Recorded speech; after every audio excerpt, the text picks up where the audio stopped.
Back to Lessons from the Woodlot. We are answering questions today with Mark Luster, and the next question comes from Jose Fregoso.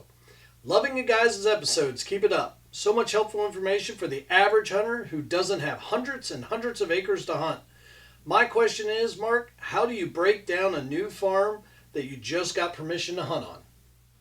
Okay, well, first, that's a really good question, and one I would like to somewhat tackle right here.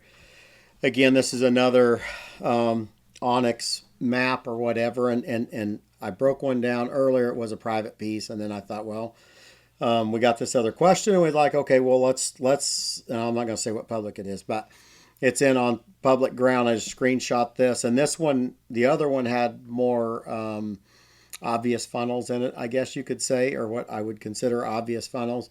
So I thought we would get one that's more big timber, a lot more elevation, and so on and so forth, and try to break those down for you as well.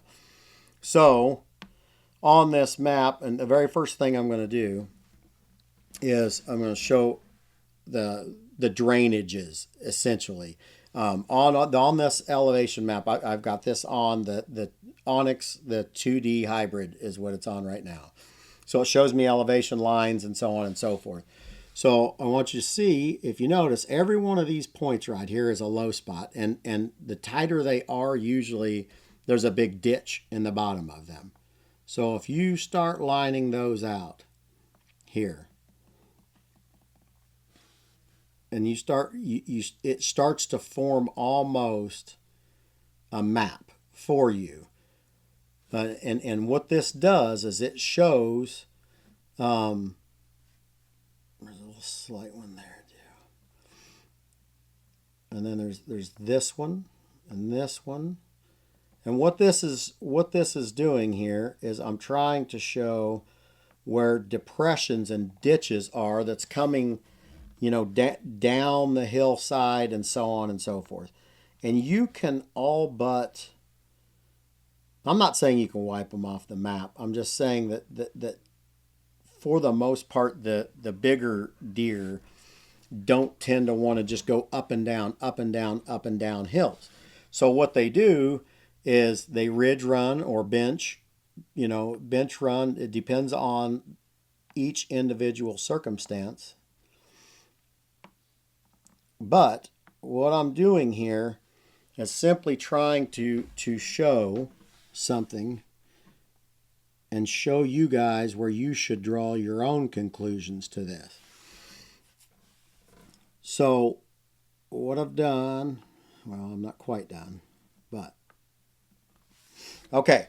Now, with the map, the way that it is, here showing, so each blue line indicates a ditch, essentially. And if I am a buck, and you think about, and we're talking about pre-rut, rut type scenarios. Here, hang on, let's see one I missed here too. But anyway, the moral of the story is so let's say that I am a buck and I am up in, maybe that's a food source today.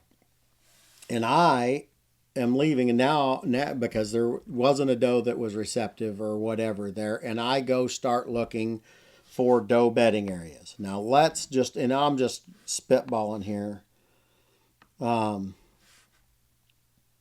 let's, and I'm just, this is fictitious, I don't know anything about it, but let's just say it's a bedding area there, it's bedding area here, bedding area down here, so on and so forth. Now, if I am a buck up here, leaving this, am I going to go up and down every one of these hills to get to this? Or am I going to take the safest, easiest route? Again, in the mornings too, as the sun rises, the thermals are coming up this hill to him.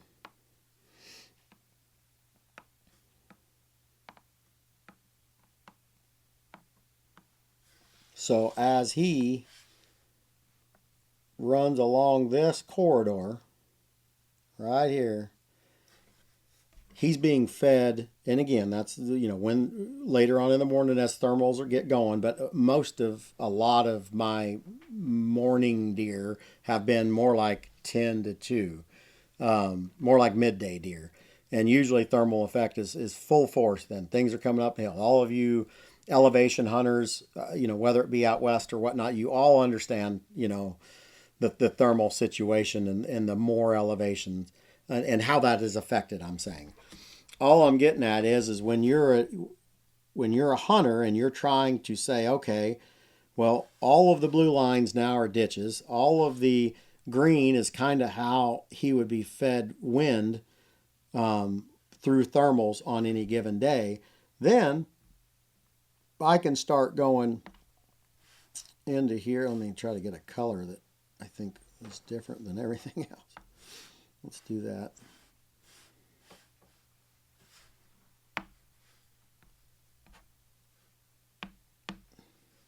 So now, if you see this line here and this line here, see, I don't know if you guys can see this pinch right here, but that is a killer pinch. So as I look on this map off of what is laying out in front of me, I see that pinch, I see this pinch, I can see, and then there's a really nice looking flatter hub right here. You can almost assume that there's going to be bedding right there. So this pinch right here probably is really, really good. And then there's another one I see up over here. If we see this ditch right here and this ditch right here, any traveling deer coming along this is going to be above all that. So there's probably, again, a really good stand spot in one of those two spots right there for deer that are rolling through here ahead of that ditch, on the top side of this ditch and that ditch.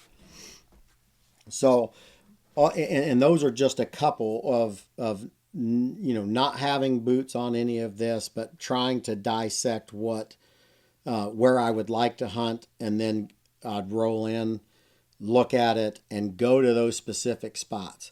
Because again, I'm not trying to go through a big area and pass up 20 trails getting to the 21st trail, because we're just going to educate them. If I can slide in here and then key in on a funnel, or slide in here and then key in on this funnel, or utilize, and how I utilize these when they're more interior like this, I'll try to pick the one that's got the deepest, steepest ditch that nobody is crossing. So let's say that, depending on my access, but let's say that ditch right there is real deep and steep with a big ditch in the bottom of it. I would try to access coming through that, and the moment that I'm at the top of the hill, and then I blow my wind back the way I came. That's typically how, if I enter inside the timber like this in big timber areas, I'll try to utilize these ditches. The steeper, deeper ones that I reasonably assume that a deer is not going to come up, not do any of this crossing of that. So again, I hope that helps. I know that my map is an absolute mess when it's done, but I wanted to draw all the lines and kind of leave them there so it would kind of show you guys and help you guys form your own maps, looking at your own property with those elevation lines, and maybe pick out a pinch that you otherwise hadn't seen before. So I hope that answers your question. I have a mess here I'm going to get cleaned up, but all of that being said, I hope this helps, and thanks again, and keep the questions coming.